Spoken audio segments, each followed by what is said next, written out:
প্যারিসের সেন নদীতে ফিরে এসেছে এক বিশাল সার্ক, যা শহরের জন্য বড় বিপদ। সোফিয়া একজন মেরিন বায়োলজিস্ট, 3 বছর আগে হারিয়েছে তার ক্রু মেম্বারদের এক বিপজ্জনক সার্ক লিলিথের আক্রমণে। এখন এই বিশাল ভয়ঙ্কর সার্ক আবার ফিরে এসেছে প্যারিসকে অন্ধকারে ডুবিয়ে দিতে। আজ এমনই একটা French action horror thriller survival 2024-এ নেটফ্লিক্সে মুক্তি পাওয়া মুভি নিয়ে এলাম আপনাদের কাছে।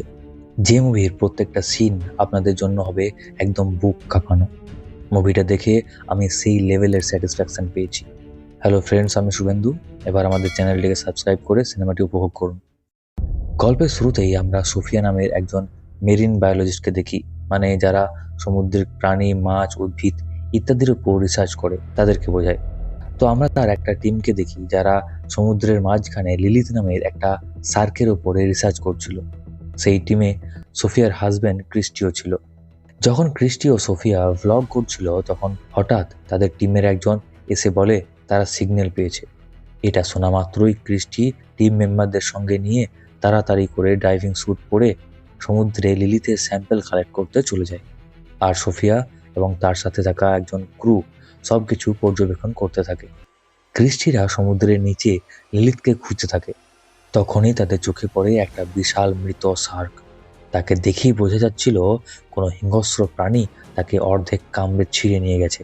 ক্রিস্টি তার কাছে গিয়ে বুঝতে পারে এটা একটা বাচ্চা শার্ক, যেটা বাচ্চা হলেও আকারে অনেক বড় ছিল। ব্যাপারটা তাদের কাছে বেশ অদ্ভুত লাগে।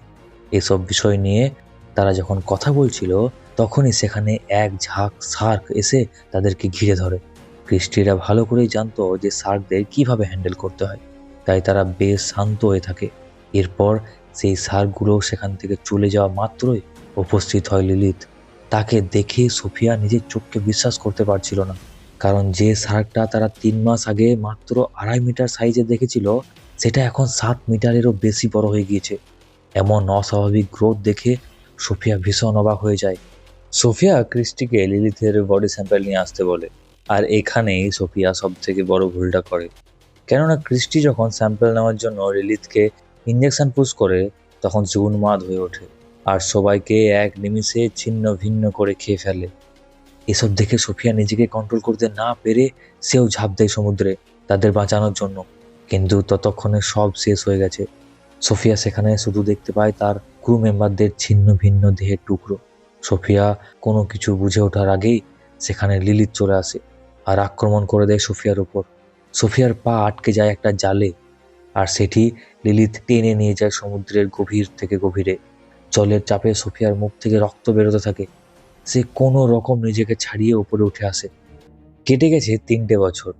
দেখা যায় একদিন প্যারিসের একটা নদীতে দুটো ছেলে মাছ ধরতে গিয়ে নদী থেকে ছোট্ট একটা মিসাইল খুঁজে পায়।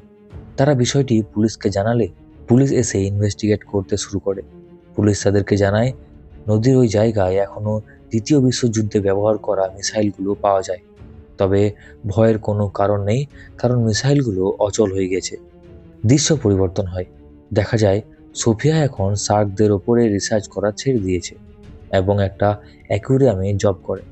সে সেখানে বাচ্চাদেরকে সামুদ্রিক বিভিন্ন প্রাণীদের সম্পর্কে পড়ায়। সেখানে আমরা মিকা নামে একজন মেরিন সেভিয়ারকে দেখতে পাই। এখানে মেরিন সেভিয়ার তাদেরকে বলা হয় যারা সমুদ্রের প্রাণীদের রক্ষা করার কাজ করে। মিকা সোফিয়াকে বলে যে সে প্ল্যান 7 সম্পর্কে জানে। সেটা শুনেই সোফিয়া থমকে যায়।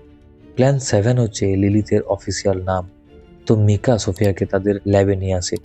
সেখানে মিকা আর তার বান্ধবী বেন তাকে জানায় লিলিথ এখন প্যারিসে চলে এসেছে আর তার শরীরে লাগানো ট্র্যাকারটা এখনো অ্যাক্টিভ আছে এবং সেটার অ্যাক্সেস তাদের কাছে আছে। কিন্তু সোফিয়া তাদের কথা মানতে চায় না, কারণ প্যারিসের নদীর স্বচ্ছ মিষ্টি জলে কখনোই শার্ক আসতে পারে না। আর যদি কোনোভাবে চলেও আসে তাহলে সে সেখানে বেশি দিন সার্ভাইভ করতে পারবে না। তখন মিকা তাকে জানায় যে তারা আজকেই লিলিথকে খুঁজতে সেই নদীতে যাবে, তাই সোফিয়াকে তাদের সঙ্গে যাওয়ার জন্য অনুরোধ করে। কিন্তু সোফিয়া তাতে রাজি হয় না এবং সেখান থেকে বেরিয়ে যায়। এদিকে রাতে মিকা আর বেন চলে যায় নদীতে। সেখানে মিকা নদীতে নেমে যায় আর বেন বোটে বসে তার জন্য অপেক্ষা করতে থাকে। মিকা নদীতে নামার সময় তার সাথে একটা হুক লাগিয়ে রেখেছিল, যাতে ওপরে কোনো সমস্যা হলে বেন সেটাকে টান দিয়ে মিকাকে সিগন্যাল দেয়। মিকা নদীর গভীরে গিয়ে দেখতে পায় একটা গাড়িতে অদ্ভুত কিছু চিহ্ন। যেগুলো ছিল সার্কের আক্রমণের চিহ্ন। এমন সময় হঠাৎ সেখানে পুলিশ চলে আসে। তখন বেন সেই হুক ধরে টানতে শুরু করে, কিন্তু মিকা আরও কিছুক্ষণ রিসার্চ করতে চাইছিল, তাই সেই হুকটা খুলে দেয়। এদিকে পুলিশকে কাছাকাছি আসতে দেখে বেন সেখান থেকে পালিয়ে যায়, আর মিকা পুলিশের হাতে ধরা পড়ে যায়। পুলিশ মিকাকে জিজ্ঞাসা করে, তুমি এত রাতে নদীতে কি করছো? মিকা বলে, আমি একজন মেরিন সেভিয়ার, তাই জলে থাকাটা আমার জন্য স্বাভাবিক। কিন্তু পুলিশ মিকার কোনো কথা শোনে না, তাকে নিয়ে চলে যায়। তখনই সেখানে সোফিয়া আসে মিকাকে বাঁচাতে, কিন্তু ততক্ষণে পুলিশ মিকাকে নিয়ে চলে গেছে।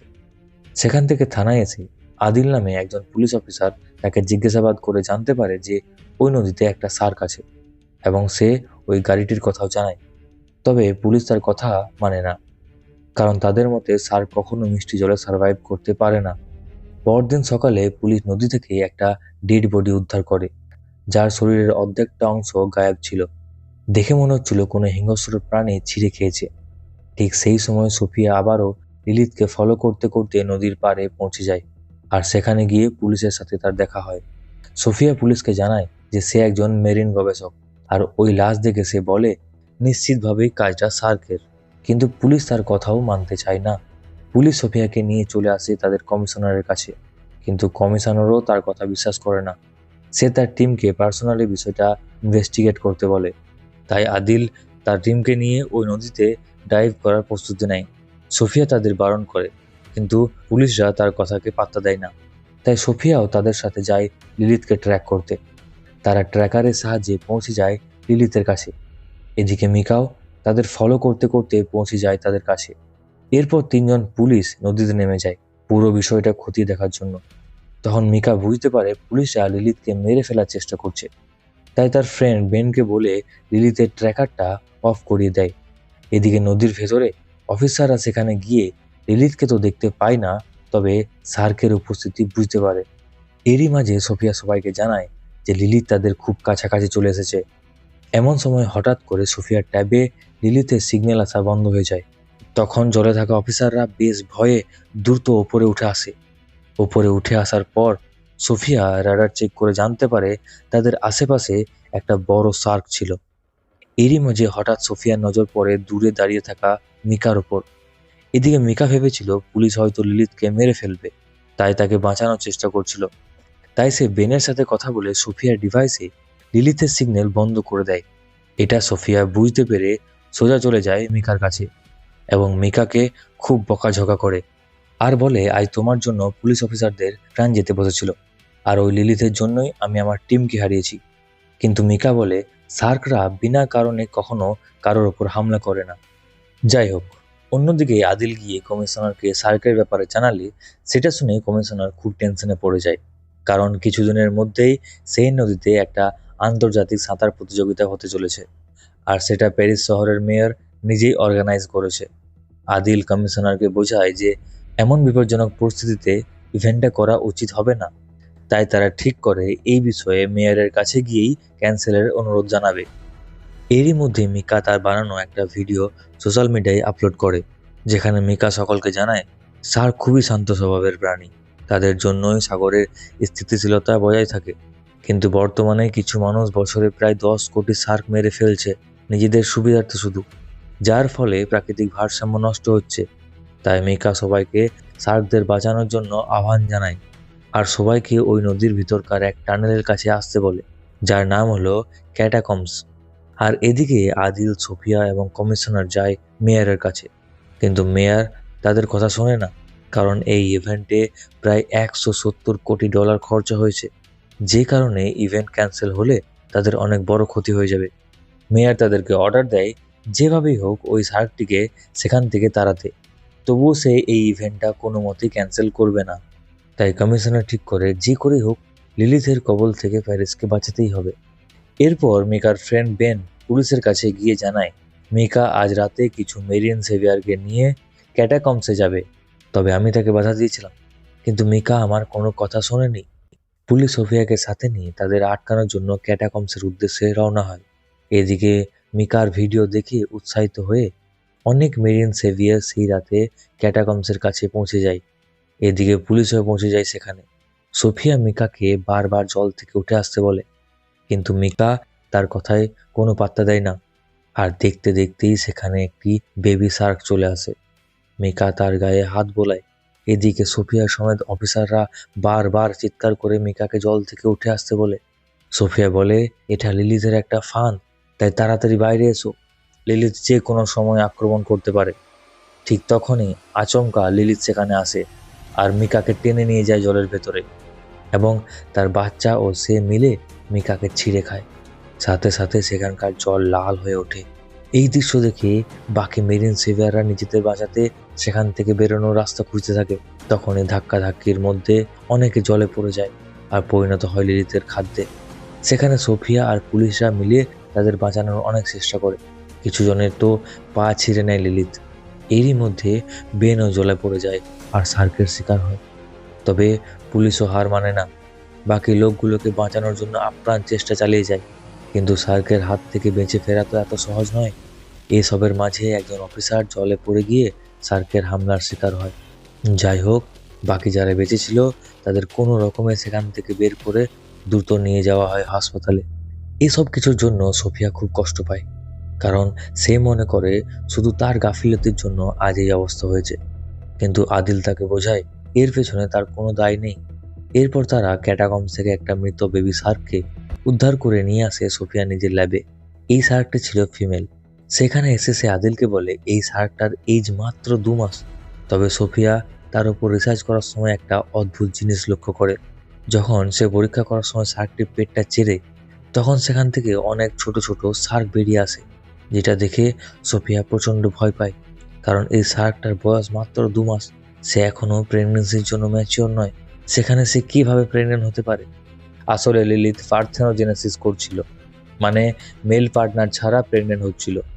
সোফিয়া আদিলকে জানায় এটি খুব চিন্তার বিষয়। এইভাবে যদি লিলিথ তার বংশ বিস্তার করতে থাকে তাহলে তো পুরো মানব সমাজকে শেষ করে ফেলবে। তাই যে করে হোক তাদের লিলিথকে শেষ করতেই হবে। তাছাড়া এই প্রজাতির শার্কগুলো খুবই রেয়ার আর খুবই হিংস্র হয়, আর তারা খুব তাড়াতাড়ি প্রজনন করে। সেই সাথে তারই মধ্যে যে কোনো পরিবেশে খাপ খাইয়ে নেওয়ার একটা অদ্ভুত শক্তি থাকে। তাই তারা প্যারিসের স্বচ্ছ মিষ্টি জলে খাবার খেয়ে বড় হয়, তারপর সমুদ্রে ফিরে যায়। এসব শুনে আদিল খুব টেনশনে পড়ে যায়। তাই সে আবারও মেয়রের কাছে গিয়ে ইভেন্ট ক্যান্সেল করার অনুরোধ জানায় এবং বলে সাঁতার প্রতিযোগিতায় নদীতে ঝাঁপ দিলেই মৃত্যু অবধারিত। কিন্তু মেয়রের তাতে কিছু যায় আসে না। সেটা দেখে সোফিয়া ক্ষেপে গিয়ে মেয়রের সাথে তর্ক শুরু করে। মেয়র অপমান করে সোফিয়াকে সেখান থেকে বের করে দেয়। তবুও সে কোনোভাবেই এই ইভেন্ট ক্যান্সেল করতে রাজি ছিল না। উল্টে সে কমিশনারকে বলে বসে যে এখন থেকে পুলিশকে এই বিষয় নিয়ে মাথা ঘামাতে হবে না, এই বিষয়টা আমি আর্মিকে হ্যান্ড ওভার করবো। সেটা শুনে পুলিশ কমিশনার মাথা নিচু করে সেখান থেকে চলে আসে। পুলিশরা বুঝতে পারে মেয়র এই ইভেন্টটা কোনোভাবেই ক্যান্সেল করবে না, তাই যা করার তাদেরকেই করতে হবে। কারণ এত এত মানুষের জীবন এইভাবে তারা বিপদের মুখে ঠেলে দিতে পারে না। তাই তারা সোফিয়ার সাথে প্ল্যান করে ঠিক করে তারা ক্যাটাকম্বস এলাকায় বোম ব্লাস্ট করবে। এতে করে সেখানে থাকা শার্কগুলো মারা যাবে। আর তারা নদীর এই জায়গাটা বেছে নেয়, কারণ তারা জানে এই জায়গাটায় শার্করা তাদের বাসস্থান বানিয়েছে। এরপর আদিল দুটো টিম বানায়। একটা টিম যাবে নদীর নিচে বোম প্ল্যান করতে, আর একটা থাকবে নদীর ওপরে, যারা তাদের ব্যাকআপ দেবে। যাই হোক, পরদিন সকালে প্ল্যান মতো তারা পৌঁছে যায় ক্যাটাকম্বসের কাছে। সোফিয়াদের টিম নদীতে ঝাঁপ দেয়। এদিকে ইভেন্টের জন্য হাজার হাজার মানুষ জড়ো হয়ে গেছে সেইন নদীর কাছে। সেখানে মিডিয়া মেয়রকে জিজ্ঞেস করে, আমি শুনেছি সেইনে নাকি শার্ক আছে। কিন্তু মেয়র তার কথাকে উড়িয়ে দিয়ে তাদেরকে পরিষ্কারভাবে জানিয়ে দেয় যে বিষয়টা একটা গুজব মাত্র।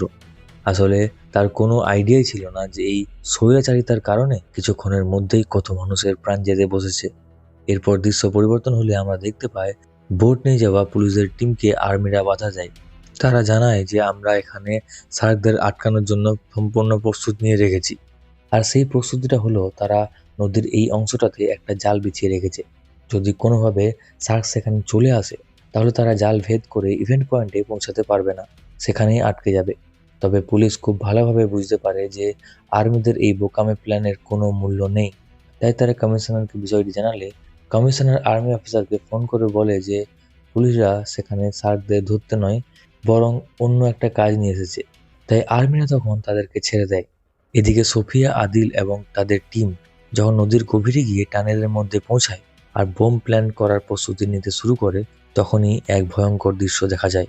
টানেলের মধ্যে তখন অনেক অন্ধকার ছিল, তাই তারা তাদের কাছে থাকা টর্চটা যখনই জ্বালায় তখনই দেখতে পায় শয়ে শয়ে বেবি শার্ক তাদেরকে ঘিরে ফেলেছে। এই দৃশ্য দেখে সবাই প্রচণ্ড ভয় পায় এবং সোফিয়া পরিস্থিতি হ্যান্ডেল করে। সে সবাইকে শান্ত হয়ে থাকতে বলে, কারণ শার্কগুলো যদি টের পায় তাহলে তাদের ওপর তারা আক্রমণ করবে। তাই তারা শান্ত থাকে আর শার্কগুলো তাদের কোনো ক্ষতি করে না। এরপর তারা খুব সাবধানে বোমগুলো বিভিন্ন জায়গায় সেট করে। আর ততক্ষণে এইদিকে সুইমিং কম্পিটিশন শুরু হয়ে গিয়েছে। সেখানে উপস্থিত মানুষগুলো জানে না কিছুক্ষণের মধ্যে তাদের এই খুশি পরিণত হবে রক্তে রাঙানো। এবার এদিকে নদীর নিচে একজন সোফিয়াদের টিম মেম্বার বোম ফিট করার পর যেই না রিমোট টিপতে যাবে, তখনই কয়েকটা শার্ক এসে তাকে কামড়ে ছিঁড়ে খেয়ে নেয়।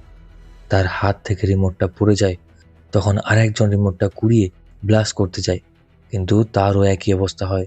শেষমেশ সোফিয়া আর কোনো উপায় না পেয়ে রিমোটটা নিয়ে সুইচ টিপে বোম ব্লাস্ট করে আর আদিলকে টেনে নিয়ে যায় সেখান থেকে নদীর ওপরে। কিন্তু সোফিয়া আবারও জলের নিচে যায়। তখনই সেখানে রাক্ষসের মতো হাজির হয় লিলিথ। সোফিয়া উপরে উঠে আসে। তখনই নদীর উপরে থাকা অফিসারদের বোটটা লিলিথ উল্টে দেয়। সাথে সাথে সবাই জলে পড়ে যায় আর লিলিথ দুইজন অফিসারকে দুই টুকরো করে কেটে মেরে ফেলে। সোফিয়া আর আদিল কোনো রকমে উঠে আসে জল থেকে বোটের ওপর, আর তারা দেখে লিলিথ যাচ্ছে সেখানে যেখানে ইভেন্টটি অনুষ্ঠিত হচ্ছে। লিলিথ আর্মিদের বিছানো জাল টেনে নিয়ে এগোতে থাকে সেদিকে। এটা দেখে আদিল ও সোফিয়াও যায় তাদেরকে সাবধান করতে, কিন্তু ততক্ষণে লিলিথ তার কাজ শুরু করে দেয়। সে এক এক করে আক্রমণ করা শুরু করে জলে থাকা সুইমারদের, আর নদীর জল রক্তে লাল হয়ে ওঠে। এমন সময় সেখানে থাকা একজন ভলেন্টিয়ার শার্ক শার্ক বলে চিৎকার করে ওঠে। সেটা শুনে সেখানকার সবাই ভীষণ ঘাবড়ে যায় আর সেখানে হুলস্থুল পরিবেশ সৃষ্টি হয়। জলের মধ্যে থাকা লোকগুলো তখন উপরে আসার চেষ্টা করে, কিন্তু ততক্ষণে তাদের মধ্যে অনেকেই শার্কের শিকার হয়ে গিয়েছে। এসবের মধ্যে অনেকেই পড়ে যায় নদীতে আর শিকার হতে থাকে শার্কের। এমন সময় আর্মিরা শার্কের ওপর ফায়ার করা শুরু করে। তখন সোফিয়া ও আদিল তাদের ফায়ার করতে বারণ করে আর বলে যে নদীতে অনেক মিসাইল পড়ে আছে, কিন্তু তারা ফায়ার করে যায়। তখন মিসাইলগুলো শার্কের গায়ে লেগে অ্যাক্টিভেট হয়ে একে একে ব্লাস্ট হতে থাকে। এতে নদী উত্তাল হয়ে যায় আর একে একে সব ব্রিজ ভেঙে পড়তে শুরু করে। এটা দেখে এতক্ষণে মেয়র বুঝতে পারে যে সে কত বড় ভুল সিদ্ধান্ত নিয়েছে। সে সেখান থেকে পালানোর চেষ্টা করে, কিন্তু কোনো লাভ হয় না। নদীর ভয়ানক স্রোত ভাসিয়ে নিয়ে যায় তাকে। এদিকে বড় একটা ঢেউ এসে সোফিয়াদের বোটটা উল্টে দেয়। তারা ভাবে হয়তো তাদের সময় শেষ, কিন্তু সোফিয়া আদিলকে টেনে নিয়ে জলের ওপরে আসে আর আশ্রয় নেয় একটা বিল্ডিংয়ের ওপর। তারা দেখতে থাকে পুরো প্যারিস চলে গেছে জলের তলায়, সব শেষ হয়ে গেছে। আর তাদের আশেপাশে ঘুরতে থাকে শয়ে শয়ে শার্ক। পুরো প্যারিসে যেন এখন তাদেরই রাজত্ব। আর এই ভয়ানক পরিস্থিতির শেষমেশ একটাই কথা, যে দেশে এইরকম মেয়র থাকে সেই দেশ তো জলের তলায় যাওয়ারই কথা। আমার মনে হয় আজ এই মেয়রের ছোট্ট একটা ভুল সিদ্ধান্তের জন্যই পুরো প্যারিস শহর জলের তলায় চলে গিয়েছে। আপনাদের কার কি মনে হয়? আর আপনাদের মেয়রের চরিত্রটা কেমন লেগেছে সেটা আমাদের কমেন্টে জানান। তো যাই হোক, এটা জাস্ট একটা কাল্পনিক মুভি ছিল। বাস্তবে এরকম হওয়াটা খুবই অস্বাভাবিক। তাহলে আজকে বিদায় নিচ্ছি। আবার আসছি খুব তাড়াতাড়ি একটা নতুন ইন্টারেস্টিং মুভি নিয়ে। ততক্ষণ আপনারা আমাদের চ্যানেলটি সাবস্ক্রাইব করে নিন।